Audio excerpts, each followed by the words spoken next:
पंजाब का जिहड़ा साबका DGP आ वीरेश कुमार भावड़ा VK भावड़ा उन्हें हाई कोर्ट दे विच ये दावा किया, पटिशन पाई है कि जदों वो DGP सीगा उदों ਉਹਦੇ ਤੋਂ सियासी दबाव पा के पंजाब की जिहड़ी भगवंत मान वाली सरकार आ ਇਹਨੇ पुठे सीधे काम करवाउणा चाहिया।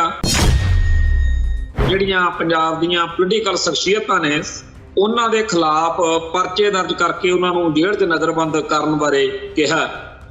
इस गल दे उत्ते जदों मैं नहीं आया, दबाव नहीं मन्निया, फिर मेरे तो जबरी जिहड़ा हैगा धक्के नाल अस्तीफा लिया गया। चमन लाल नाम दा IG सी, ਉਹਨੇ अस्तीफे दे विच प्रेस कानफ्रेंस करके सारी गल दसी कि भारत सरकार ਉਹਦੀਆਂ ਏਜੰਸੀਆਂ किवें पंजाब दे विच खाड़कू लहर दे बहाने इत्थे मनुखता दा घाण कर रहे ने, किवें ह्यूमन राइट्स वायलेशन हो रही है, मनुखी हक्कां दा घाण हो रहा। जे DGP इत्थे अदालत विच जाण लई मजबूर आ ते जेकर IG चमन लाल वर्गे अस्तीफे दे के कहंदे आ भी सातों ये पाप नहीं होना, तां समझ लो कि अज भी इस मुल्क दे विच पंथ दी गल करन वाले कौम परस्त सिखां दा जीवन जिउणा किन्ना मुश्किल आ। 1.6 करोड़ रुपया कहा जा रहा भी खालिस्तानी जथेबंदियां ने आम आदमी पार्टी नूं दित्ता। मैं पिछले दिन भी बेनती की सी, अज फिर करदा कि जे 1 करोड़ रुपया मानदार नूं दे दिता जांदा शायद पंजाब च उन्हां दे बारे न्यारे हो जांदे। दल खालसा नूं जां भाई दलजीत सिंह वाले ग्रुप नूं जे दुक्की देनी पै जे तां बाहर वाले साडे भरा 100 गल्लां करदे आ ते आ कहदे ने कि जे इत्थे कोई मुश्किल ना बण जे ते मुश्किल दा भाई आम आदमी पार्टी नूं भी देण ते बण गई। सिखां नूं बदनाम करन दीयां साजिशां, कदे मंदिर दे उत्ते कुछ लिख दिंदे आ, कदे कोई होर हरकत करदे आ ते ये कोई बड़ा कांड इंडियन स्टेट सिस्टम इहो जिहा भी करवा सकदी है जिहदे नाल सारे संसार दे विच सिखां दा जिहड़ा रुतबा वकार वध रिहा ਉਹਦੇ उत्ते सवालिया निशान लग जे।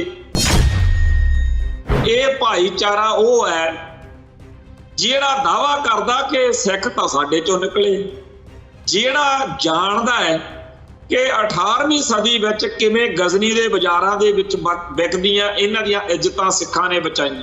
ਪਰ ਇਹ ਲੋਕ ਅੱਜ ਸਿੱਖੀ ਦਾ ਤੇ ਸਿੱਖਾਂ ਦਾ ਖੁਰਾ ਖੋਜ ਵਟਾਉਣ ਤੇ ਤੁਲੇ ਹੋਏ ਨੇ।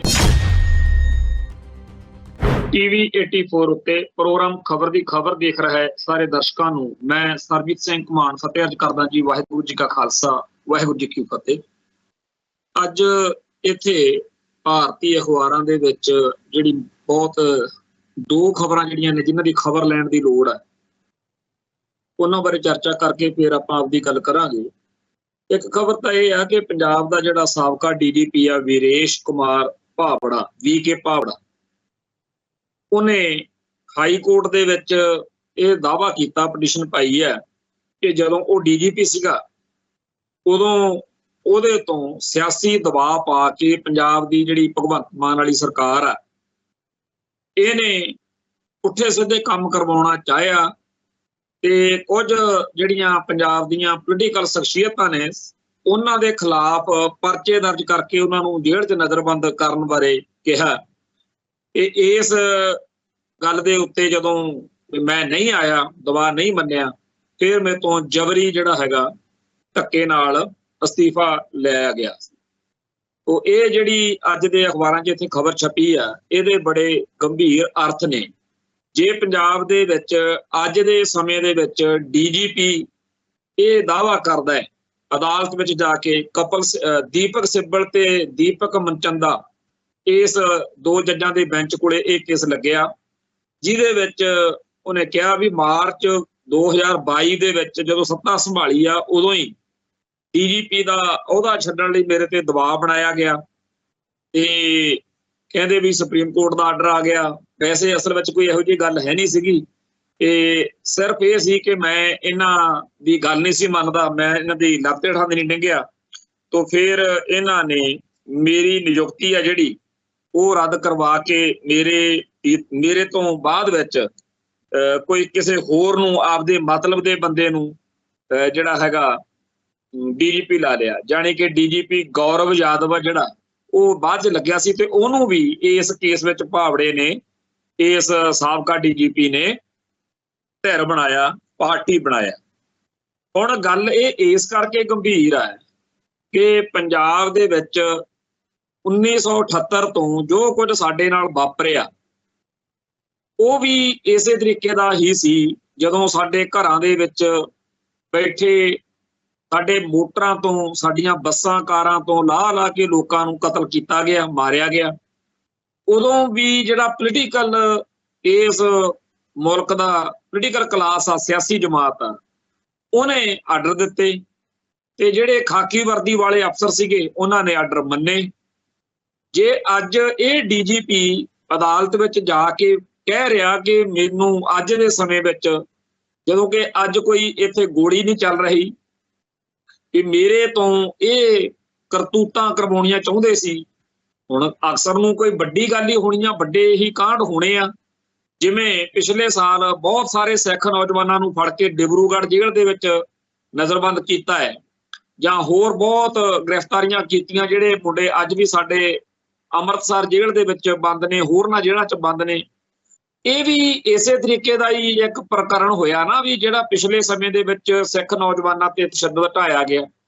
ਸੋ ਜਿਹੜਾ ਅੱਜ ਡੀਜੀਪੀ ਭਾਵੜਾ ਗੱਲ ਕਹਿ ਰਿਹਾ, ਇਹ 1988 ਦੇ ਵਿੱਚ ਸਾਨੂੰ ਯਾਦ ਹੈ ਕਿ ਉਦੋਂ ਵੀ ਇੱਕ ਚਮਨ ਲਾਲ ਨਾਂ ਦਾ ਆਈਜੀ ਸੀ, ਆਈਜੀ ਰੇਂਜ ਜਿਹੜੀ ਆਹ ਅੰਮ੍ਰਿਤਸਰ ਗੁਰਦਾਸਪੁਰ ਵਾਲੀ ਰੇਂਜ ਆ, ਉਹਨੇ ਨਾਲੇ ਤਾਂ ਅਸਤੀਫਾ ਦੇਤਾ ਤੇ ਨਾਲੇ ਉਹਨੇ ਅਸਤੀਫੇ ਦੇ ਵਿੱਚ ਪ੍ਰੈਸ ਕਾਨਫਰੰਸ ਕਰਕੇ ਸਾਰੀ ਗੱਲ ਦੱਸੀ ਕਿ ਭਾਰਤ ਸਰਕਾਰ, ਉਹਦੀਆਂ ਏਜੰਸੀਆਂ ਕਿਵੇਂ ਪੰਜਾਬ ਦੇ ਵਿੱਚ ਖਾੜਕੂ ਲਹਿਰ ਦੇ ਬਹਾਨੇ ਇੱਥੇ ਮਨੁੱਖਤਾ ਦਾ ਘਾਣ ਕਰ ਰਹੇ ਨੇ, ਕਿਵੇਂ ਹਿਊਮਨ ਰਾਈਟਸ ਵਾਇਲੇਸ਼ਨ ਹੋ ਰਹੀ ਹੈ, ਮਨੁੱਖੀ ਹੱਕਾਂ ਦਾ ਘਾਣ ਹੋ ਰਿਹਾ, ਤੇ ਕਿਵੇਂ ਇੱਥੇ ਜਾਣ ਬੁੱਝ ਕੇ ਇਹੋ ਜਿਹਾ ਮਾਹੌਲ ਬਣਾਈ ਰੱਖਿਆ ਜਾ ਰਿਹਾ ਕਿ ਭੱਠੀ ਤਪਦੀ ਰਵੇ ਤੇ ਇਹਦੇ ਵਿੱਚ ਪੰਜਾਬ ਦੀ ਸਿੱਖ ਜਵਾਨੀ ਆ ਜਿਹੜੀ ਉਹਦਾ ਘਾਣ ਕਰਦੇ ਰਹਿਣ ਦਾ ਸਾਨੂੰ ਮੌਕਾ ਬਣਿਆ ਰਵੇ।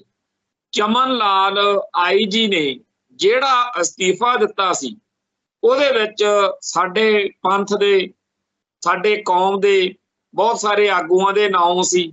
ਉਪਰੰਤ ਸਿਆਸੀ ਤੌਰ ਦੇ ਉੱਤੇ ਵੀ ਕੁਝ ਲੀਡਰਾਂ ਦੇ ਚਿਹਰੇ ਬੇਨਕਾਬ ਹੋਏ ਸੀ। ਉਦੋਂ ਬੜਾ ਰੌਲਾ ਗੋਲਾ ਪਿਆ, ਪਰ ਹੈਰਾਨੀ ਦੀ ਗੱਲ ਇਹ ਹੈ ਕਿ ਇਹ ਗੱਲ ਮੁੜ ਕੇ ਕੰਦੂ ਕੁਸ਼ੇ ਕਰਤੀ, ਕਿਸੇ ਨੇ ਬਾਹਲੀ ਜ਼ਿਆਦਾ ਉੱਤੇ ਚਰਚਾ ਨਹੀਂ ਸੀ ਛਿੜੀ। ਥੋੜੇ ਟਾਈਮ ਬਾਅਦ ਹੀ ਮੀਡੀਆ ਨੇ ਉਹ ਗੱਲ ਦੱਬਤੀ।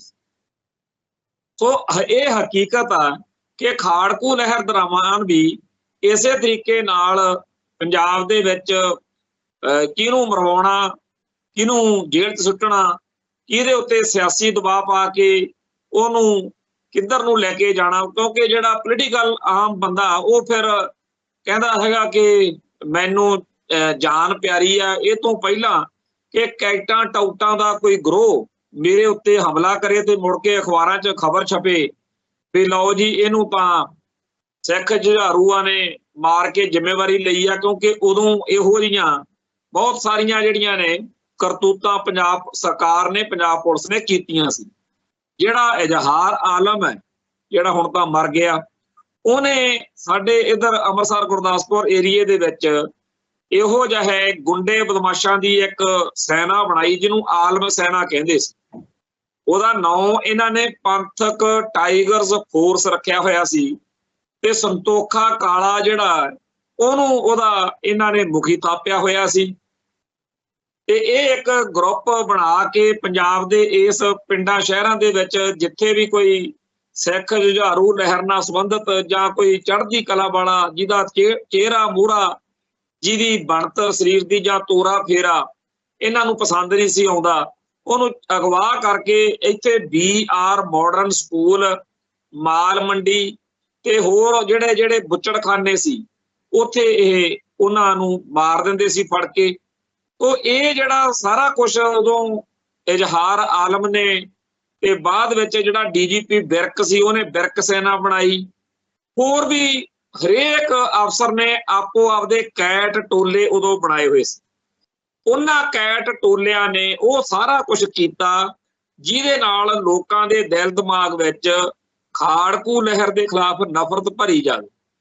ਤੇ ਇਸ ਮਾਹੌਲ ਦਾ ਲਾਹਾ ਲੈ ਕੇ ਬਹੁਤ ਸਾਰੇ ਅਪਰਾਧੀ ਕ੍ਰਿਮੀਨਲ ਬੰਦਿਆਂ ਨੇ ਉਦੋਂ ਜਿਹੜੇ ਨੇ ਪੁੱਠੇ ਸਿੱਧੇ ਕਾਰੇ ਕਰਕੇ, ਜਿੱਥੇ ਉਹਨਾਂ ਨੇ ਨੋਟ ਇਕੱਠੇ ਕੀਤੇ, ਫਰੌਤੀਆਂ ਲਈਆਂ, ਡਾਕੇ ਮਾਰੇ, ਨਾਲ ਦੀ ਨਾਲ ਸਾਡੀ ਪੰਜਾਬ ਦੀ ਇੱਜ਼ਤ ਨੂੰ, ਪੰਥ ਦੀਆਂ ਧੀਆਂ ਭੈਣਾਂ ਨੂੰ ਜੋ ਉਸ ਦੌਰ 'ਚ ਵਾਪਰਿਆ ਉਹਦੇ ਬਾਰੇ ਅਜੇ ਤੱਕ ਵੀ ਪੂਰੀ ਗੱਲ ਨੰਗੀ ਨਹੀਂ ਹੋ ਸਕੀ।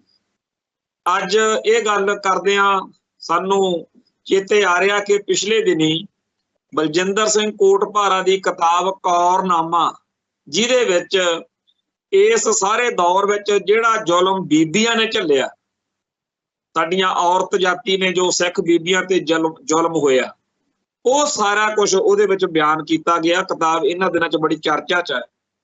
ਗੱਲ ਜਿੱਥੋਂ ਛਿੜੀ ਕਿ ਜੇ DGP ਇੱਥੇ ਅਦਾਲਤ ਵਿੱਚ ਜਾਣ ਲਈ ਮਜਬੂਰ ਆ, ਤੇ ਜੇਕਰ IG ਚਮਨ ਲਾਲ ਵਰਗੇ ਅਸਤੀਫੇ ਦੇ ਕੇ ਕਹਿੰਦੇ ਆ ਵੀ ਸਾਤੋਂ ਇਹ ਪਾਪ ਨਹੀਂ ਹੋਣਾ, ਤਾਂ ਸਮਝ ਲਓ ਕਿ ਅੱਜ ਵੀ ਇਸ ਮੁਲਕ ਦੇ ਵਿੱਚ ਪੰਥ ਦੀ ਗੱਲ ਕਰਨ ਵਾਲੇ ਕੌਮ ਪ੍ਰਸਤ ਸਿੱਖਾਂ ਦਾ ਜੀਵਨ ਜਿਉਣਾ ਕਿੰਨਾ ਮੁਸ਼ਕਲ ਆ, ਕਿੰਨਾ ਔਖਾ। ਅਗਲੇ ਕਿਸੇ ਵੀ ਅਫਸਰ ਦੀ ਡਿਊਟੀ ਲਾ ਸਕਦੇ ਆ ਵੀ ਇਹਦੇ ਰਗੜ ਵਾਲੇ ਕੱਢ ਦੇ, ਤੇ ਉਸ ਤਰੀਕੇ ਨਾਲ ਫਿਰ ਜ਼ੁਲਮ ਕੀਤਾ ਜਾਂਦਾ ਹੈ। ਇੱਥੇ ਅੱਜ ਵੀ ਉਹ ਸਾਰਾ ਕੁਝ ਚੱਲ ਰਿਹਾ ਜਿਹੜਾ ਬੀਤੇ ਦੌਰ 'ਚ ਹੁੰਦਾ ਸੀ। ਇੱਕ ਵੀਡੀਓ ਮੈਂ ਕੱਲ ਦੇਖ ਰਿਹਾ ਸੀਗਾ, ਕਿਸੇ ਪਟਿਆਲਾ ਸਾਈਡ ਦੇ ਬਿਰਧ ਆਸ਼ਰਮ ਦੇ ਵਿੱਚ ਇੱਕ ਰਿਟਾਇਰਡ ਅਫਸਰ ਜਿਹੜਾ ਸੀ ਉਹ ਦੱਸ ਰਿਹਾ ਸੀਗਾ ਕਿ ਮੈਂ ਪੁਲਿਸ ਮਹਿਕਮੇ 'ਚੋਂ ਰਿਟਾਇਰ ਹੋਇਆ, ਮੇਰੇ ਬੱਚੇ ਵੀ ਨੇ, ਪਰ ਜਦੋਂ ਮੈਂ 1990-91 ਦੇ ਵਿੱਚ ਬਠਿੰਡੇ ਇਲਾਕੇ ਦੇ ਵਿੱਚ SHO ਲੱਗਿਆ, ਥਾਣੇਦਾਰ ਲੱਗਿਆ ਹੋਇਆ ਸੀ, ਤਾਂ ਕੁਝ ਮੁੰਡੇ ਜਿਹੜੇ ਸੀਗੇ ਨੌਜਵਾਨ ਉਹ ਫੜੇ ਤੇ ਉਹਨਾਂ ਨੂੰ ਮੈਂ ਅਦਾਲਤ ਵਿੱਚ ਪੇਸ਼ ਕਰਤਾ, ਕਿਉਂਕਿ ਜਿੰਨਾ ਉਹਨਾਂ ਦਾ ਬਣਦਾ ਸੀ ਦੋਸ਼ ਉਨੀ ਕੁ ਮੈਂ ਉਹਨਾਂ ਤੇ ਧਾਰਾਵਾਂ ਲਾ ਕੇ ਕਾਰਵਾਈ ਕਰਵਾਈ।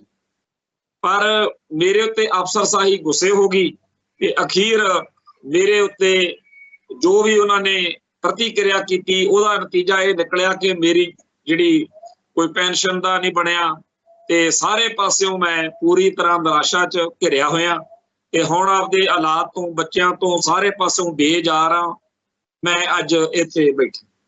ਤੋ ਇਸ ਤਰੀਕੇ ਨਾਲ ਸਰਕਾਰੀ ਮਹਿਕਮਿਆਂ ਦੇ ਵਿੱਚ ਕੰਮ ਕਰਦੇ ਬਹੁਤ ਸਾਰੇ ਲੋਕ ਨੇ ਜਿਨ੍ਹਾਂ ਨੇ ਜੇ ਜ਼ਮੀਰ ਦੀ ਆਵਾਜ਼ ਸੁਣੀ ਤਾਂ ਉਹਨਾਂ ਨੂੰ ਇਸ ਸਰਕਾਰ ਨੇ, ਇਸ ਸਿਸਟਮ ਨੇ ਬਹੁਤ ਬੁਰੀ ਤਰ੍ਹਾਂ ਉਹਨਾਂ ਤੇ ਜ਼ੁਲਮ ਕੀਤਾ।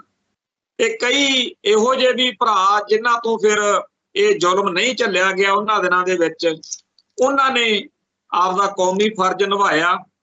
ਜਿਵੇਂ ਇੱਥੇ ਇੱਕ ਜੰਡਿਆਲੇ ਥਾਣੇ ਦੇ ਵਿੱਚ ਹਰਚਰਨ ਸੂਰੀ ਨਾਂ ਦਾ ਗੁੱਚੜ ਤੇ ਜ਼ਾਲਮ ਅਫਸਰ ਹੁੰਦਾ ਸੀ। ਉਹਨੇ ਬਹੁਤ ਲੋਕਾਂ ਦੇ ਉੱਤੇ ਜ਼ਬਰ ਕੀਤਾ ਹੈ। ਇੱਥੇ ਮਥੁਰਾ ਸਿੰਘ ਚਾਚਾ ਕਹਿ ਦਿੰਦੇ ਸੀ ਉਹਨੂੰ, ਇਹ ਸਿੱਖ ਜੁਝਾਰੂ ਲਹਿਰ ਦਾ ਬਹੁਤ ਹੀ ਸਿਰਕੱਢ ਸੂਰਮਾ ਸੀਗਾ। ਉਹਨੂੰ ਇੱਥੇ ਫੜ ਲਿਆ ਸੀ ਇਲਾਕੇ ਦੇ ਵਿੱਚ, ਪਰ ਉਹਨੂੰ ਜਾਣ ਬੁੱਝ ਕੇ ਇੱਥੇ ਲਿਆ ਕੇ ਜੰਡਿਆਲੇ ਥਾਣੇ 'ਚ ਤਸ਼ੱਦਦ ਕਰਕੇ ਉਹਦਾ ਕਤਲ ਕਰ। ਇਸ ਗੱਲ ਦਾ ਸਿੱਖ ਜੁਝਾਰੂ ਲਹਿਰ ਦੇ ਵਿੱਚ ਬਹੁਤ ਭਾਰੀ ਗੁੱਸਾ ਸੀ ਤੇ ਇੱਕ ਥਾਣੇਦਾਰ ਇਸ ਮਾਮਲੇ ਦੇ ਵਿੱਚ ਤੇ ਹੋਰ ਪੁਲਿਸ ਵਾਲੇ ਜਿਹੜੇ ਸੀ ਉਹਨਾਂ ਨੂੰ ਫਿਰ ਸਿੱਖ ਜੁਝਾਰੂ ਲਹਿਰ ਦਾ ਜਿਹੜਾ ਪ੍ਰਤੀਕਰਮ ਆ ਉਹ ਝੱਲਣਾ ਪਿਆ। ਹਰਚਰਨ ਸੂਰੀ ਦੀ ਇੱਥੋਂ ਬਦਲੀ ਕਰਤੀ, ਉਹਨੂੰ ਫਿਲੌਰ ਕਿਲੇ 'ਚ ਉੱਥੇ ਵੀ ਸੁਰੱਖਿਅਤ ਆ, ਸਿਕਿਉਰ ਟੀਚਰ ਹੋਊਗਾ, ਪਰ ਉੱਥੇ ਬੰਬ ਧਮਾਕੇ ਵਿੱਚ ਉੱਡ ਗਿਆ। ਤੇ ਉਸ ਮਾਮਲੇ ਦੇ ਵਿੱਚ ਬਾਅਦ ਵਿੱਚ ਇੱਕ ਪੁਲਿਸ ਮੁਲਾਜ਼ਮ ਦਿਲਬਾਗ ਸਿੰਘ ਸੀ ਜਿਹੜਾ, ਉਹਨੂੰ ਦੋਸ਼ੀ ਮੰਨਦੇ ਰਹੇ ਤੇ ਅਖੀਰ ਉਹਨੂੰ ਵੀ ਚੱਕ ਕੇ ਗਾਇਬ ਕਰ ਦਿੱਤਾ, ਕਤਲ ਕਰ ਦਿੱਤਾ।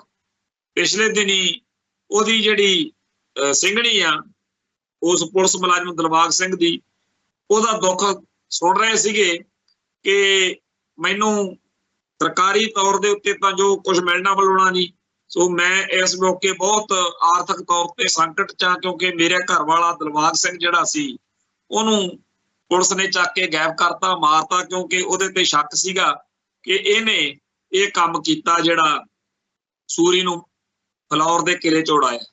ਸੋ ਇਸ ਗੱਲ ਨੂੰ ਕਰਨ ਦਾ ਸਾਡਾ ਭਾਵ ਇਹ ਹੈ ਕਿ ਸਟੇਟ ਜਿਹੜੀ ਆ ਜਿੱਥੇ ਟੈਰਰਿਜ਼ਮ ਕਰਦੀ ਆ, ਸਟੇਟ ਸਪਾਂਸਰਡ ਟੈਰਰਿਜ਼ਮ, ਉੱਥੇ ਲੋਕਾਂ ਨੂੰ ਇਸ ਪਾਸੇ ਧੱਕਦੀ ਹੈ। ਪੰਜਾਬ ਦੇ ਉਹ ਭੋਲੇ ਭਾਲੇ ਸਿੱਖ ਜਿਨ੍ਹਾਂ ਨੇ ਆਪਣੇ ਬੱਚੇ ਪਾਲਣੇ ਸੀ, ਜਿਨ੍ਹਾਂ ਨੇ ਆਪੋ ਆਪਦੇ ਆਮ ਜੀਵਨ ਨੂੰ ਜਿਉਣਾ ਸੀ, ਉਹਨਾਂ ਨੂੰ ਇਹੋ ਜਿਹੇ ਹਾਲਾਤ ਬਣਾਤੇ ਕਿ ਹੱਥਾਂ 'ਚ AK-47 ਚੱਕਣ ਲਈ ਮਜਬੂਰ ਕਰਤਾ। ਇਹ ਇਸ ਮੁਲਕ ਦੀ ਕਰਤੂਤ ਹੈ। ਜੇ ਬਾਹਲਾ ਪਿੱਛੇ ਨਾ ਵੀ ਜਾਈਏ ਤਾਂ ਹੁਣ ਹੀ ਲਾ ਲਓ, ਸਾਡੇ ਇੱਥੇ ਅੰਮ੍ਰਿਤਸਰ ਦੇ ਵਿੱਚ ਸੁਧੀਰ ਸੂਰੀ ਨਾਂ ਦਾ ਇੱਕ ਇਹੋ ਜਿਹਾ ਗੁੰਡਾ ਅਨਸਰ ਜਿਹਨੇ ਆਏ ਦਿਨ ਸਿੱਖ ਕੌਮ ਦੇ ਖਿਲਾਫ ਨੀਚ ਤੋਂ ਨੀਚ ਗੱਲ ਕਹਿਣੀ, ਤੇ ਅਫਸਰਾਂ ਨੇ, ਪੁਲਿਸ ਮਹਿਕਮੇ ਨੇ ਪਰਚਾ ਦਰਜ ਕਰਨਾ ਜਾਂ ਕਦੇ ਫੜਨਾ ਹੀ ਨਾ, ਤੇ ਜੇ ਕਦੇ ਫੜਨਾ ਤਾਂ ਤੁਰੰਤ ਉਹਦੀ ਜ਼ਮਾਨਤ ਕਰਾ ਦੇਣੀ। ਉਹ ਇੱਥੇ ਆਪਦੇ ਆਪ ਨੂੰ ਪੰਜਾਬ ਦਾ ਬਾਲ ਠਾਕਰੇ ਬਣਨ ਨੂੰ ਫਿਰਦਾ ਸੀ ਵੀ ਮੈਂ ਜੀ ਬੜਾ ਹਿੰਦੂ ਕੱਟੜਪੰਥੀ ਆ ਤੇ ਮੈਂ ਨਹੀਂ ਕਿਸੇ ਦੀ ਪਰਵਾਹ ਕਰਦਾ। ਕਦੇ ਉਹ ਕਵੇ ਕਿ ਜੀ ਪਿਸਤੌਲ ਲੈ ਲਓ, ਸਾਰੇ ਮੋਬਾਈਲ ਨਾ ਖਰੀਦੋ, ਕਦੇ ਉਹ ਕੋਈ ਹੋਰ ਗੱਲ ਕਰੇ। ਇਸ ਤਰੀਕੇ ਦੀ ਗੱਲਬਾਤ ਦਾ ਕਿਸੇ ਨਾ ਕਿਸੇ ਦੇ ਉੱਤੇ ਤਾਂ ਵਿਰੋਧ ਪ੍ਰਤੀਕਰਮ ਆਉਣਾ ਹੀ ਸੀ। ਸੋ ਭਾਈ ਸੰਦੀਪ ਸਿੰਘ ਸਨੀ, ਜਿਹੜਾ ਕਿ ਵਿਚਾਰਾ ਆਪਦੇ ਭਰਾਵਾਂ ਨਾਲ ਉਹਦਾ ਵਿਆਹ ਹੋਇਆ ਨਿੱਕੀ ਜੀ ਬੱਚੀ ਹੈ, ਜੇ ਅੱਜ ਉਹ ਜੇਲ੍ਹ 'ਚ ਬੈਠਾ ਤਾਂ ਉਹ ਮੈਂ ਨਹੀਂ ਮੰਨਦਾ ਵੀ ਭਾਈ ਸੰਦੀਪ ਸਿੰਘ ਸਨੀ ਦਾ ਕੋਈ ਦੋਸ਼ ਹੈ। ਉਹ ਅੱਜ ਵੀ ਆਪਦੀ ਦੁਕਾਨ ਤੇ ਬੈਠਾ ਉੱਥੇ ਕੱਪੜੇ ਵੇਚ ਰਿਹਾ ਹੋਣਾ ਸੀ ਜੇ ਇਹ ਜਿਹੜਾ ਸੁਧੀਰ ਸੂਰੀ ਆ ਇਹ ਇੰਨੀ ਗੰਦਗੀ ਭਰਿਆ, ਇੰਨਾ ਉਕਸਾਊ ਭੜਕਾਊ ਜਿਹੜੀਆਂ ਗੱਲਾਂ ਉਹ ਨਾ ਕਹਿਣ। ਤੋਂ ਬਹੁਤ ਹੀ ਜ਼ਿਆਦਾ ਔਖ ਭਰੇ ਦਿਨ ਨੇ ਸਾਡੀ ਕੌਮ ਦੇ, ਤੇ ਸਾਨੂੰ ਇਸ ਗੱਲ ਦਾ ਅਹਿਸਾਸ ਹੋਣਾ ਚਾਹੀਦਾ ਕਿ ਜਿਸ ਮੁਲਕ ਦੇ ਵਿੱਚ DGP ਅਦਾਲਤਾਂ ਦੇ ਵਿੱਚ ਭੱਜੇ ਫਿਰਦੇ ਆ, ਉੱਥੇ ਅਸੀਂ ਆਮ ਲੋਕ ਕਿੰਨੇ ਘੁੰਮਣ ਘੇਰੇ 'ਚ ਫਸੇ ਹੋਏ ਹਾਂ। ਅਸੀਂ ਇੰਨੀ ਬੁਰੀ ਤਰ੍ਹਾਂ ਚਾਰੇ ਪਾਸਿਓਂ ਘਿਰੇ ਹੋਏ ਆ ਕਿ ਸਾਨੂੰ ਇਸ ਗੱਲ ਦਾ ਕੋਈ ਦਿਖਦਾ ਨਹੀਂ ਵੀ ਇਧਰਲੇ ਪਾਸਿਓਂ। ਜਿਵੇਂ ਇੱਕ ਹੋਰ ਖਬਰ ਇੱਥੇ ਆਈ ਹੈ ਕਿ NIA ਜਿਹੜੀ ਇਸ ਮੁਲਕ ਦੀ ਏਜੰਸੀ ਆ, ਉਹਦੇ ਕੋਲੇ ਦਿੱਲੀ ਦੇ ਜਿਹੜਾ ਹੈਗਾ ਮੰਤਰੀ, ਮਾਫ ਕਰਨਾ, ਉਪ ਰਾਜਪਾਲ, ਉਹਨੇ ਪ੍ਰਮੁੱਖ ਸਕੱਤਰ ਨੂੰ ਜਿਹੜੀ ਚਿੱਠੀ ਲਿਖੀ ਸੀ ਕਿ ਜੀ ਜਿਹੜਾ ਕੇਜਰੀਵਾਲ ਆ ਜਾਂ ਆਮ ਆਦਮੀ ਪਾਰਟੀ ਆ, ਇਹਨਾਂ ਨੂੰ ਤਾਂ ਕਰੋੜਾਂ ਰੁਪਈਏ ਬਾਹਰਲੇ ਮੁਲਕਾਂ ਦੇ ਵਿੱਚੋਂ ਫੰਡਿੰਗ ਹੋਈ। ਉਦੋਂ ਦੀ ਆਪਾਂ ਚਰਚਾ ਕੀਤੀ ਸੀ, ਪਰ ਅੱਜ ਖਬਰ ਇਹ ਆ ਕਿ NIA ਨੇ ਇਸ ਵਿਦੇਸ਼ੀ ਫੰਡਿੰਗ ਦੇ ਮਾਮਲੇ ਨੂੰ ਟੈਰਰ ਫੰਡ ਕਹਿ ਕੇ ਇਹਦੀ ਜਾਂਚ ਸ਼ੁਰੂ ਕਰਤੀ ਹੈ। ਕਿ ਇਹ ਖਬਰ ਦੇ ਹਿਸਾਬ ਨਾਲ ਜੇ ਗੱਲ ਕਰੀਏ ਤਾਂ ਇਹ 'ਚ ਲਿਖਿਆ ਕਿ ਇਹਦੀ ਸ਼ਿਕਾਇਤ ਆ ਜਿਹੜੀ ਉਹ ਵਰਲਡ ਹਿੰਦੂ ਫੈਡਰੇਸ਼ਨ ਇੰਡੀਆ ਦੇ ਕੌਮੀ ਜਨਰਲ ਸਕੱਤਰ ਆਸ਼ੂ ਮੌਂਗੀਆ ਵੱਲੋਂ ਦਿੱਤੀ ਗਈ ਹੈ।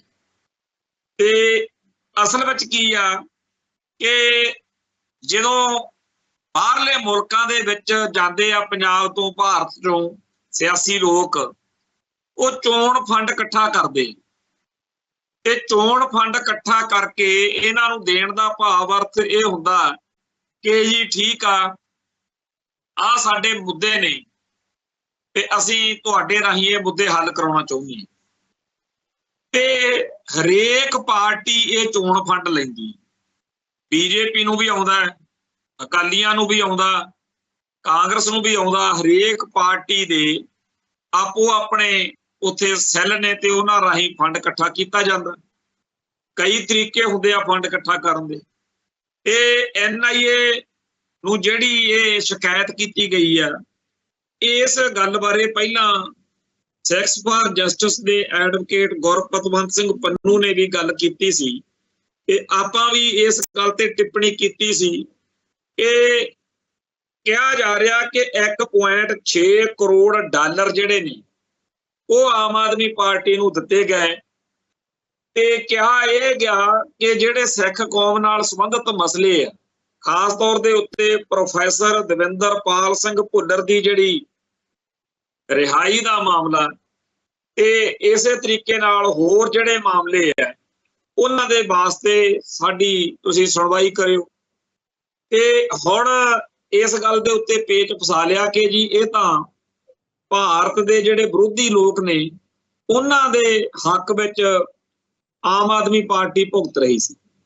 ਜਿਹੜੀ ਅਖਬਾਰਾਂ 'ਚ ਖਬਰ ਲੱਗੀ ਆ ਉਹ ਆਪਦੀ ਥਾਂ ਤੇ ਆ, ਪਰ ਜਿਹੜਾ ਡਿਜੀਟਲ ਮੀਡੀਆ ਇਹਦੇ ਉੱਤੇ ਸਰਦਾਰ ਕੁਲਤਾਰ ਸਿੰਘ ਸੰਧਵਾਂ ਜਿਹੜਾ ਕਿ ਆਮ ਆਦਮੀ ਪਾਰਟੀ ਦਾ ਲੀਡਰ ਵੀ ਆ ਤੇ ਜਿਹੜਾ ਪੰਜਾਬ ਵਿਧਾਨ ਸਭਾ ਦਾ ਸਪੀਕਰ ਹੈ, ਉਹਦੀਆਂ ਫੋਟੋਆਂ ਜਿਹੜੀਆਂ ਨੇ ਉਹ ਇੱਥੇ ਦਿਖਾਈਆਂ ਗਈਆਂ ਨੇ ਕਿ ਬੱਬਰ ਖਾਲਸਾ ਇੰਟਰਨੈਸ਼ਨਲ ਦੇ ਜੀ ਇਹ ਬੰਦੇ ਆ, ਉਹਨਾਂ ਦੇ ਨਾਲ ਇਹ ਬੈਠੇ ਨੇ ਤੇ ਇਹਨਾਂ ਨੇ ਉਦੋਂ ਉੱਥੋਂ ਪੈਸੇ ਲਏ ਨੇ।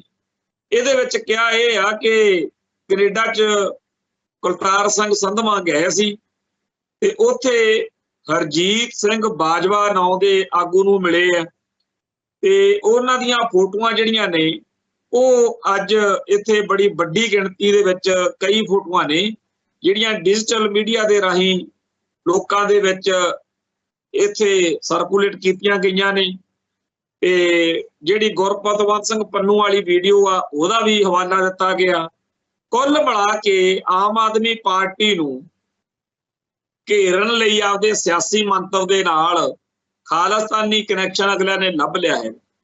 ਤੇ ਇਹਦੇ ਵਿੱਚ ਆਖਿਆ ਇਹ ਆ ਕਿ ਗੁਰਪ੍ਰੀਤ ਘੁੱਗੀ ਤੇ ਭਗਵੰਤ ਮਾਨ, ਸੁਖਪਾਲ ਖਹਿਰਾ, ਇਹ ਸਾਰੇ ਆਗੂਆਂ ਰਾਹੀਂ ਖਾਲਿਸਤਾਨੀਆਂ ਨੇ ਆਮ ਆਦਮੀ ਪਾਰਟੀ ਨੂੰ ਮਾਇਆ ਦਿੱਤੀ।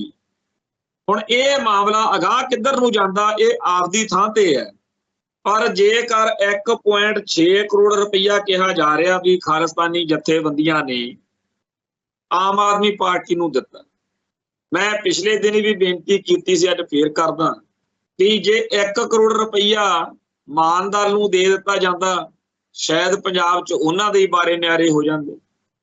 ਇੱਥੇ ਦਲ ਖਾਲਸਾ ਨੂੰ ਜਾਂ ਭਾਈ ਦਲਜੀਤ ਸਿੰਘ ਵਾਲੇ ਗਰੁੱਪ ਨੂੰ ਜੇ ਦੁੱਕੀ ਦੇਣੀ ਪੈ ਜੇ ਤਾਂ ਬਾਹਰ ਵਾਲੇ ਸਾਡੇ ਭਰਾ 100 ਗੱਲਾਂ ਕਰਦੇ ਆ ਤੇ ਆਹ ਕਹਿੰਦੇ ਨੇ ਕਿ ਜੀ ਇੱਥੇ ਕੋਈ ਮੁਸ਼ਕਲ ਨਾ ਬਣ ਜੇ।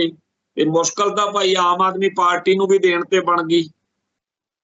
ਸੱਚਾਈ ਇਹ ਆ ਕਿ ਪਹਿਲਾਂ ਪੰਜਾਬ ਦੇ ਵਿੱਚ ਪੰਥਕ ਸਭਾ ਦੇ ਵਿੱਚ ਵਿਚਰਦੇ ਲੋਕਾਂ ਨੂੰ ਬਾਹਰੋਂ ਅੰਦਰੋਂ ਮਾਇਆ ਦੇ ਗੱਫੇ ਆਉਂਦੇ ਸੀ ਤੇ ਬੜਾ ਸੋਹਣਾ ਕੰਮ ਚੱਲ ਰਿਹਾ ਸੀ। ਪਰ ਜਦੋਂ ਸਰਕਾਰ ਨੇ ਦੇਖਿਆ ਕਿ ਸਿੱਖ ਸੰਘਰਸ਼ ਨਾਲ ਸੰਬੰਧਿਤ ਸ਼ਹੀਦਾਂ ਦੇ ਪਰਿਵਾਰਾਂ ਦੀ ਬਾਹ ਫੜੀ ਜਾ ਰਹੀ ਹੈ, ਉਹਨਾਂ ਨੇ ਜਿਹੜਾ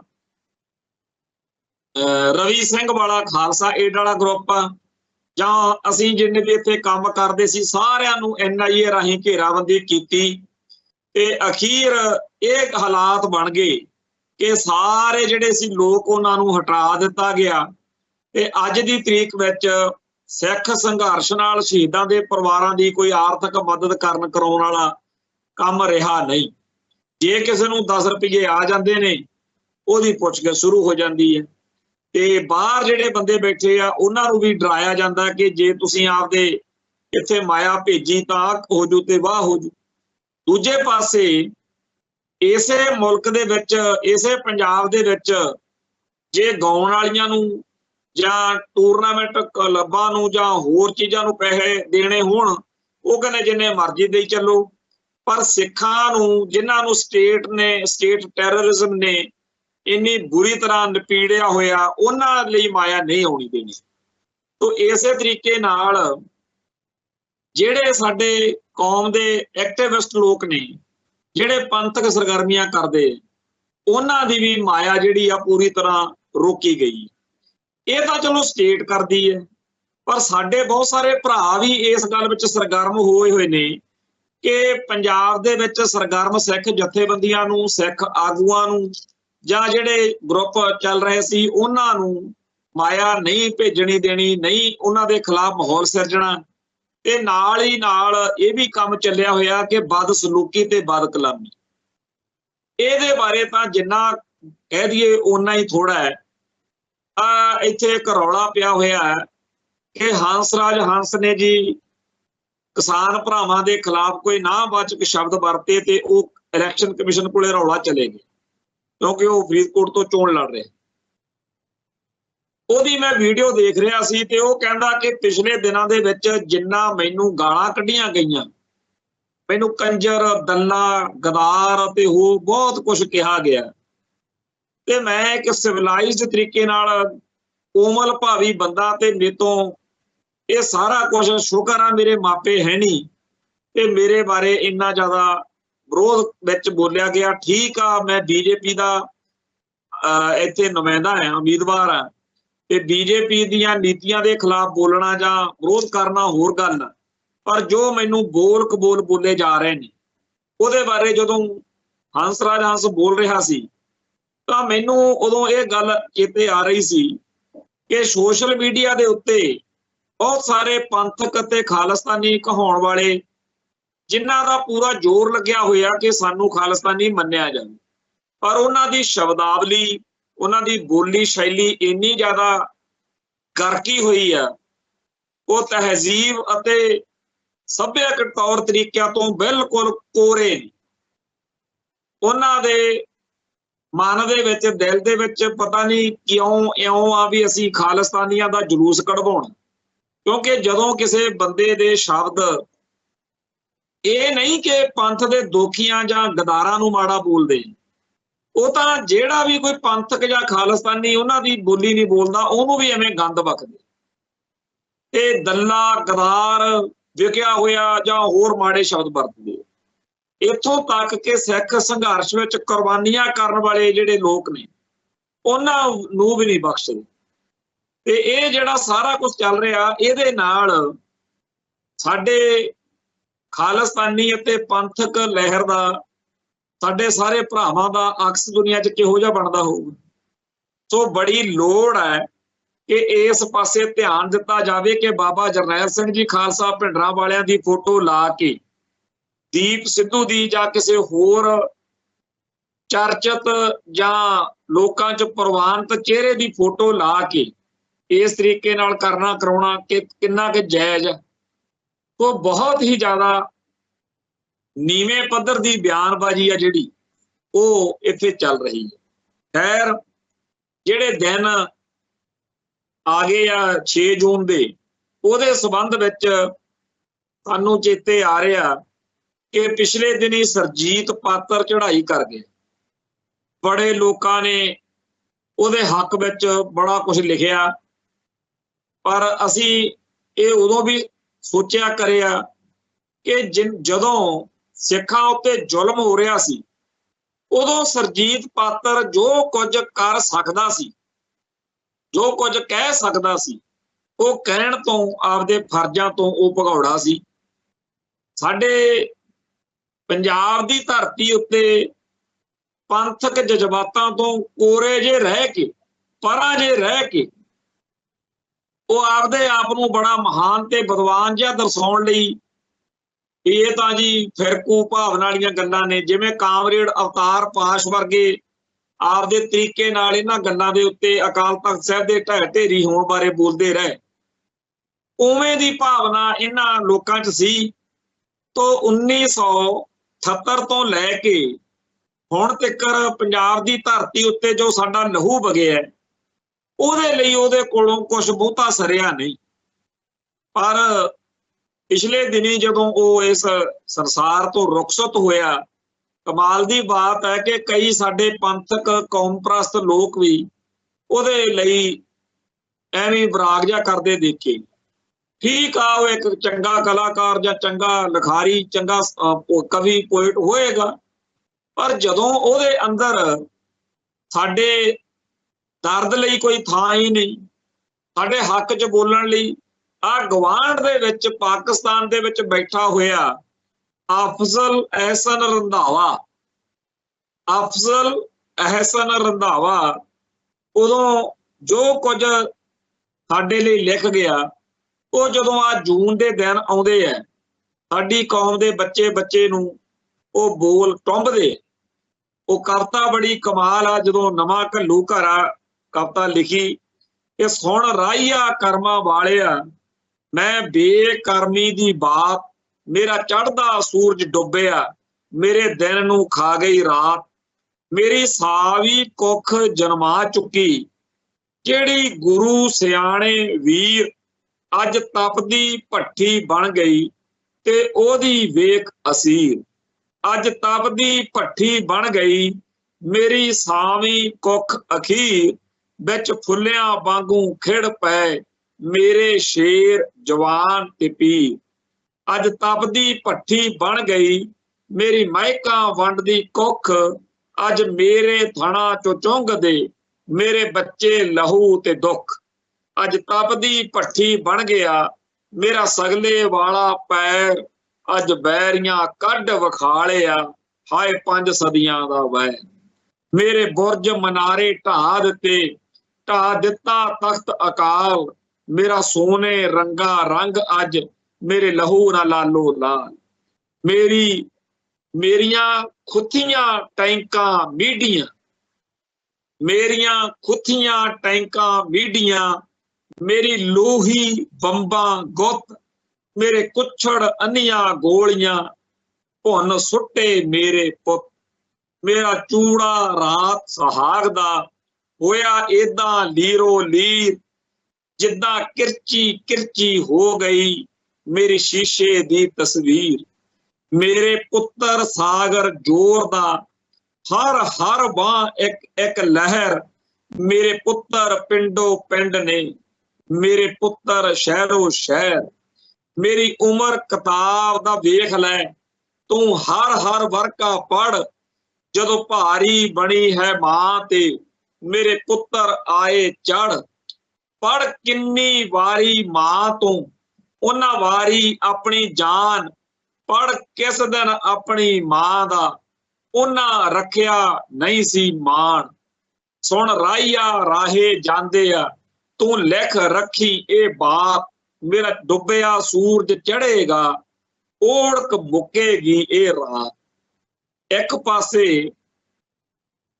पंजाब तो, ऐस पंजाब तो जिथे पंथ दा अकाल तख्त इत्थे टटे, ਉਹ ਤੋਂ दूर दूजे मुल्क च बैठा, पाकिस्तान च बैठा अफजल एहसन रंधावा, ਉਹ ਸਾਡੇ ਦੁੱਖ ਦੇ ਵਿੱਚ ਬਰਾਬਰ ਸ਼ਰੀਕ ਹੋ ਕੇ ਇਹ ਰੱਬ ਦੇ ਘਰ ਚ ਕਹਿਰ ਵਾਪਰੇ।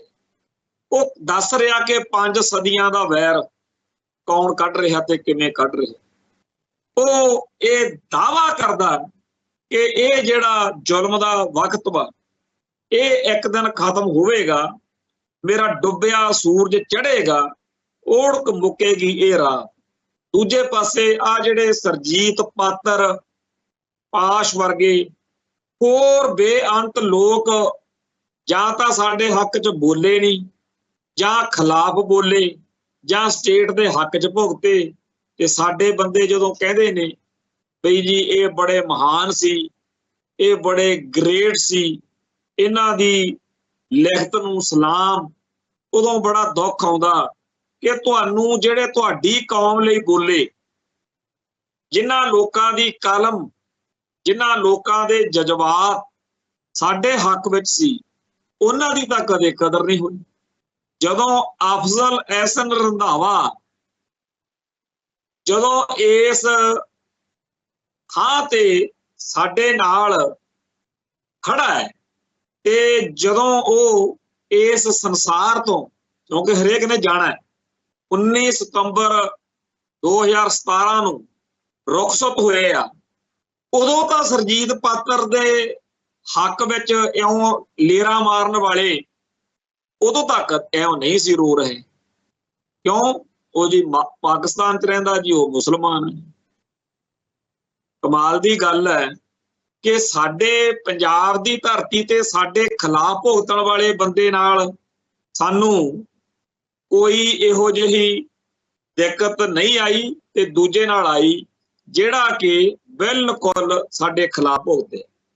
खैर ये गल्लां चेते रखण दी सानू लोड़ आ, सानू ये पता होना चाहिए कि साडे किहड़े ने, ते असीं अजे भी उसे गधी गेड़ च फसे हुए आ जिहदे चों निकलना जरूरी सी।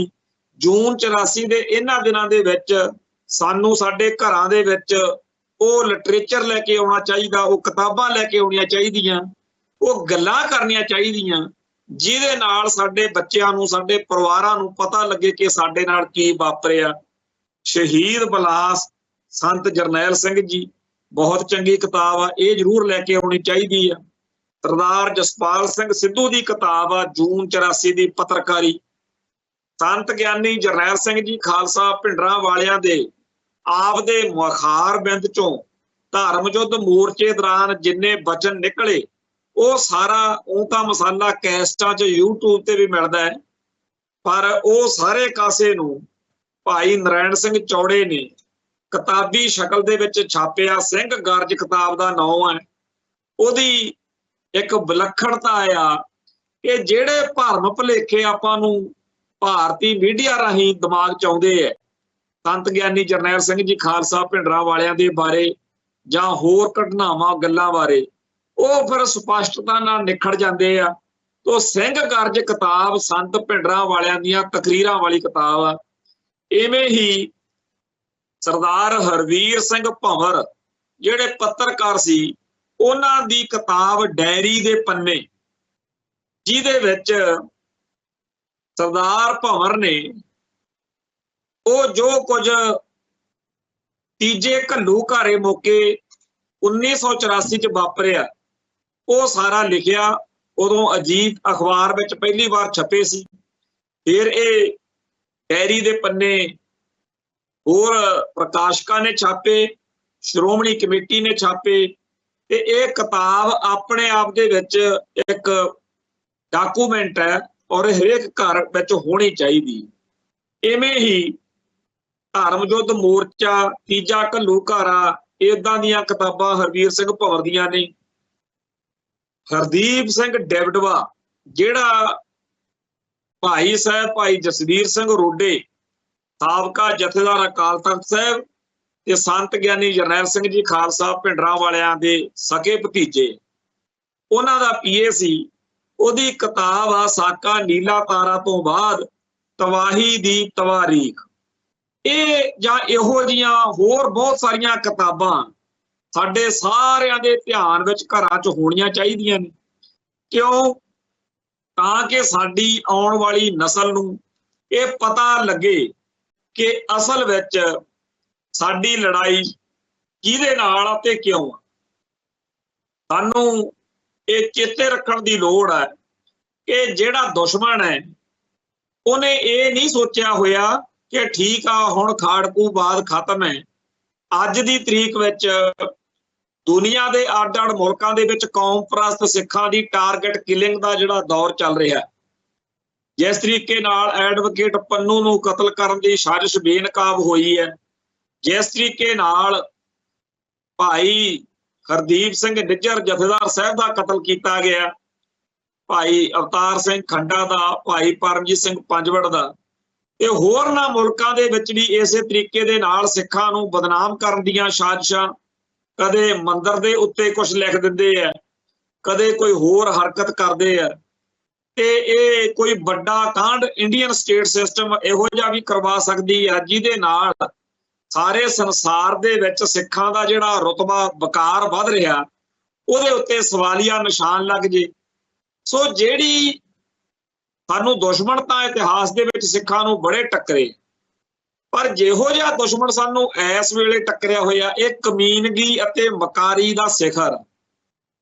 ਜਦੋਂ ਅੰਗਰੇਜ਼ਾਂ ਨੇ ਜ਼ੁਲਮ ਕੀਤਾ ਜਾਂ ਮੁਗਲਾਂ ਪਠਾਣਾ ਨੇ ਜ਼ੁਲਮ ਕੀਤਾ ਜਾਂ ਹੋਰ, ਉਹਨਾਂ ਨਾਲ ਸਾਡਾ ਹੋਰ ਤਰ੍ਹਾਂ ਦਾ ਸੀ। ਇੱਥੇ ਐਤਕੀ ਦੁੱਖ ਆਉਂਦਾ ਹੈ ਕਿ ਇਹ ਭਾਈਚਾਰਾ ਉਹ ਹੈ ਜਿਹੜਾ ਦਾਅਵਾ ਕਰਦਾ ਕਿ ਸਿੱਖ ਤਾਂ ਸਾਡੇ ਚੋਂ ਨਿਕਲੇ, ਜਿਹੜਾ ਜਾਣਦਾ ਹੈ ਕਿ 18ਵੀਂ ਸਦੀ ਵਿੱਚ ਕਿਵੇਂ ਗਜ਼ਨੀ ਦੇ ਬਾਜ਼ਾਰਾਂ ਦੇ ਵਿੱਚ ਵਿਕਦੀਆਂ ਇਹਨਾਂ ਦੀਆਂ ਇੱਜ਼ਤਾਂ ਸਿੱਖਾਂ ਨੇ ਬਚਾਈਆਂ, ਕਿਵੇਂ ਖਾਲਸੇ ਦੀ ਦਸਤਾਰ ਆ ਜਿਹੜੀ ਉਹ ਸਾਡੀ ਇੱਜ਼ਤ ਬਚਾਉਣ ਲਈ ਅੱਧੋ ਰਾਣੀ ਹੋ ਗਈ। ਪਰ ਇਹ ਲੋਕ ਅੱਜ ਸਿੱਖੀ ਦਾ ਤੇ ਸਿੱਖਾਂ ਦਾ ਖੁਰਾ ਖੋਜ ਮਟਾਉਣ ਤੇ ਤੁਲੇ ਹੋਏ ਨੇ, ਤੇ ਸਾਡੀ ਕੌਮ ਦੇ ਬਹੁਤ ਸਾਰੇ ਲੋਕ ਉਹ ਸਾਰਾ ਕੁਝ ਕਰ ਰਹੇ ਨੇ ਜਿਹਦੇ ਨਾਲ ਦੁਸ਼ਮਣ ਦੀ ਧਿਰ ਮਜ਼ਬੂਤ ਹੋਵੇ ਤੇ ਸਿੱਖ ਜਿਹੜੇ ਆ ਉਹ ਸਿੱਖੀ ਜਿਹੜੀ ਆ ਉਹ ਕਮਜ਼ੋਰ ਹੋਵੇ। ਸਿੱਖਾਂ ਨੂੰ ਖਾਲਿਸਤਾਨ ਦੇ ਰਾਹ ਇੰਡੀਅਨ ਸਟੇਟ ਦੇ ਜ਼ੁਲਮਾਂ ਨੇ ਤੋੜਿਆ। ਤੇ ਅੱਜ ਸਾਨੂੰ ਲੋੜ ਆ ਕਿ ਬੀਤੇ ਦੌਰ ਦੀ ਹਰ ਘਟਨਾ ਦੇ ਬਾਰੇ ਕਲੀਅਰਿਟੀ ਨਾਲ, ਸਪਸ਼ਟਤਾ ਨਾਲ ਗੱਲ ਕਰੀਏ। ਸਾਡੇ ਚੋਂ ਕਿੰਨਿਆਂ ਕੁ ਨੂੰ ਚੇਤੇ ਹੈ ਕਿ ਜਦੋਂ 1984 ਦੇ ਕਤਲੇਆਮ ਦਾ ਦਰਬਾਰ ਸਾਹਿਬ ਦੇ ਉੱਤੇ ਟੈਂਕਾਂ ਬੰਬਾਂ ਨਾਲ ਹਮਲਾ ਕਰਨ ਵਾਲੀ ਫੌਜ ਦਾ ਜਿਹੜਾ ਉਸ ਮੌਕੇ ਜਰਨੈਲ ਸੀ, ਲੈਫਟੀਨੈਂਟ ਜਨਰਲ ਕੁਲਦੀਪ ਬਰਾੜ, ਜਦੋਂ ਉਹ ਲੰਡਨ 'ਚ ਗਿਆ, ਇੰਗਲੈਂਡ 'ਚ, ਉੱਥੇ 30 ਸਤੰਬਰ 2012 ਨੂੰ ਉਹਨੂੰ ਉੱਥੇ ਕੁਝ ਸਿੱਖ ਨੌਜਵਾਨਾਂ ਦੇ ਗੁੱਸੇ ਦਾ ਸ਼ਿਕਾਰ ਹੋਣਾ ਪਿਆ, ਟਾਰਗੇਟ ਹੋ ਗਏ। ਉਹਨਾਂ ਵਿੱਚੋਂ ਬੀਬੀ ਹਰਜੀਤ ਕੌਰ, ਮਨਦੀਪ ਸਿੰਘ ਸੰਧੂ, ਦਿਲਵਾਗ ਸਿੰਘ, ਬਲਜਿੰਦਰ ਸਿੰਘ ਸੰਘਾ, ਇਹਨਾਂ ਸਾਰਿਆਂ ਨੂੰ ਸਜ਼ਾਵਾਂ ਹੋਈਆਂ ਤੇ 11 ਸਾਲ, ਕਿਸੇ ਨੂੰ 14 ਸਾਲ, ਕਿਸੇ ਨੂੰ 10 ਸਾਲ। ਅੱਜ ਇਹ ਲੋਕ ਸਾਡੀ ਕੌਮ ਦੇ ਯੋਧੇ ਜੇਕਰ ਜਿਹੜਾ ਕੱਟ ਰਹੇ ਨੇ ਤਾਂ ਇਹਦੇ ਲਈ ਇਹ ਬਿਲਕੁਲ ਦੋਸ਼ੀ ਨੇ। ਭਾਰਤ ਸਰਕਾਰ ਆ ਜਿਹਨੇ ਇਹਨਾਂ ਸਿੱਖਾਂ ਨੂੰ ਇਸ ਰਾਹ ਤੋਰਿਆ, ਇਸ ਪਾਸੇ ਨੂੰ ਲੈ ਕੇ ਗਏ। ਪਰ ਸਾਡੀ ਕੌਮ ਦੇ ਅੰਦਰ, ਆਪਦੀ ਕੌਮ ਦੇ ਉਹਨਾਂ ਸੂਰਵੀਰ ਯੋਧਿਆਂ ਦੇ ਪ੍ਰਤੀ ਜਿੰਨੀ ਅਵੇਸਲਾਪਣ ਵਾ, ਉਹ ਤੋਂ ਦੁੱਖ। ਸਾਡੀ ਕੌਮ ਦੇ ਅੰਦਰ ਇਹੋ ਜਿਹੇ ਲੋਕ ਜਿਹੜੇ ਸਾਡੇ ਲਈ ਬਿਪਤਾ ਖੜੀ ਕਰਦੇ ਆ, ਉਹਨਾਂ ਨੂੰ ਰੋਕਣ ਟੋਕਣ ਦਾ ਵੀ ਸਾਡੇ ਕੋਲੇ ਦੌਰ ਘਟਦਾ ਜਾ ਰਿਹਾ। ਜਿਹੜੇ ਸਿੱਖ ਭੈਣ ਭਰਾ ਸੰਤਾਂ ਦਾ, ਭਿੰਡਰਾਂ ਵਾਲਿਆਂ ਦਾ ਚਿਹਰਾ ਮੂਹਰਾ, ਦੀਪ ਸਿੱਧੂ ਦਾ ਚਿਹਰਾ ਮੂਹਰਾ ਵਰਤ ਕੇ ਤਹਿਜੀਬ ਦੀਆਂ ਧੱਜੀਆਂ ਉਡਾ ਰਹੇ ਨੇ, ਅਸੱਭਿਅਕ ਲਹਿਜੇ 'ਚ ਗੱਲ ਲਿਖ ਰਹੇ ਨੇ, ਉਹਨਾਂ ਦਾ ਨੋਟਿਸ ਲੈਣਾ ਬਣਦਾ। ਤੇ ਇੱਥੇ ਅੰਮ੍ਰਿਤਸਰ ਦੇ ਵਿੱਚ ਇੱਕ ਦੁਕਾਨ ਖੁੱਲ ਗਈ, ਉੱਥੇ ਲਿਖਿਆ ਹੋਇਆ ਵੀ ਜੀ ਪੁਰਾਤਨ ਮਰਿਆਦਾ ਆ, ਬੀਬੀਆਂ ਦਾ ਦੁਕਾਨ 'ਚ ਆਉਣਾ ਮਨਾ।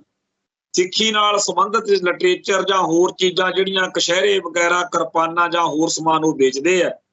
ਤੇ ਇੱਥੇ ਦਰਬਾਰ ਸਾਹਿਬ ਦੇ ਕੋਲੇ ਹੁਣ ਗੁਰੂ ਸਾਹਿਬਾਨ ਦੇ ਨਾਲ ਸਿੱਖ ਹੋਮਲੈਂਡ ਦਾ ਸਭ ਤੋਂ ਅਹਿਮ ਸ਼ਹਿਰ ਅੰਮ੍ਰਿਤਸਰ, ਜਦੋਂ ਦੁਨੀਆ 'ਚ ਇਸ ਗੱਲ ਦਾ ਰੌਲਾ ਪਊਗਾ, ਇਹ ਤਾਂ ਜੀ ਔਰਤ ਨਾਲ ਵਿਤਕਰਾ ਕਰਦਾ ਧਰਮ, ਆਪਾਂ ਹਿੰਦੂਆਂ ਨੂੰ ਘੇਰਦੇ ਆ, ਆਪਾਂ ਕਹਿੰਦੇ ਆ ਜੀ ਉਹਨਾਂ ਦੇ ਆਹ ਲਿਖਿਆ ਹੋਇਆ, ਉਹ ਕੀਤਾ ਹੋਇਆ, ਆਪਣੇ ਤਾਂ ਅਗਲੇ ਨੇ ਲਿਖ ਕੇ ਹੀ ਲਾਤਾ।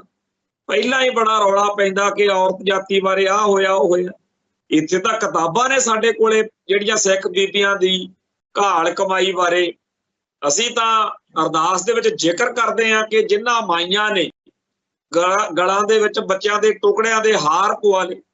ਪਰ ਕਮਾਲ ਦੀ ਬਾਤ ਆ ਕਿ ਇਸ ਸਿੱਖ ਨੇ ਆਪਦੀ ਦੁਕਾਨ ਦੇ ਬਾਹਰ ਵੱਡਾ ਕਰਕੇ ਲਿਖ ਕੇ ਲਾਇਆ ਹੋਇਆ।